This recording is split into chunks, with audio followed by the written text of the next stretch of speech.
ಒಂದ್ಸರಿ ದೆಹಲಿಗೆ ಬಂದು ವರದಿ ಕೊಡಕ್ಕೆ ಹೇಳಿದ್ದಾರೆ. ಮೊನ್ನೆ ಹೋಗಿ ವರದಿ ಅದರಿಂದನೂ ಅಮಿತ್ ಶಾ ಅವರಿಗೆ ವರದಿ ಕೊಟ್ಟು ಬಂದಿದ್ದೆ 3 ತಿಂಗಳು. ಮೊನ್ನೆ ಹೋಗಿದ್ದೀನಿ. ಮತ್ತೆ 3 ತಿಂಗಳಾದ್ಮೇಲೆ ನೀವು ವಿರೋಧ ಪಕ್ಷದ ನಾಯಕರಾಗಿ ಮತ್ತೆ ವರದಿಯನ್ನು ಕೊಡಬೇಕು ಅಂತ ಒಂದೇ ನಿಮಿಷ ಕೊಡಬೇಕು ಅಂತ ಹೇಳಿದ್ದಾರೆ.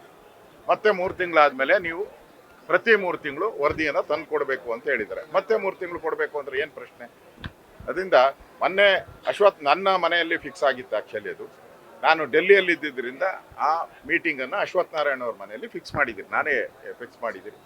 ಪ್ರತಿ 15 ದಿನಕ್ಕೊಂದ್ಸರಿ ಆ ಥರದ ಸಭೆಯನ್ನು ಮಾಡಿ ರಾಜ್ಯದಲ್ಲಿ ಎಲ್ಲೆಲ್ಲಿ ಜಿಲ್ಲೆಗಳಲ್ಲಿ ಗೊಂದಲ ಇದೆಯೋ ಅದನ್ನು ಸರಿ ಮಾಡೋಕ್ಕೆ ಈಗ ಇವರು ಜೋಶಿಯವರ ಒಂದು ಸೀನಿಯರ್ ಅಲ್ಲಿ ಮೀಟಿಂಗಲ್ಲಿ ತೀರ್ಮಾನ ಸೀನಿಯರ್ ಇರೋರು ಈಗ BJPಯಲ್ಲಿ ಜೋಶಿಯವರು ಮತ್ತು ಅಶೋಕ್ ಅವರು ಇವರಿಬ್ಬರು ಇದನ್ನು ಮೀಟಿಂಗನ್ನು ಮಾಡಿ ಎಲ್ಲ ಜಿಲ್ಲೆಗಳಲ್ಲಿ ಪ್ರವಾಸ ಮಾಡಿ ಅಲ್ಲಿ ಸಣ್ಣ ಪುಟ್ಟ ಸಮಸ್ಯೆಗಳನ್ನು ಬಗೆಹರಿಸಬೇಕು ಅಂತ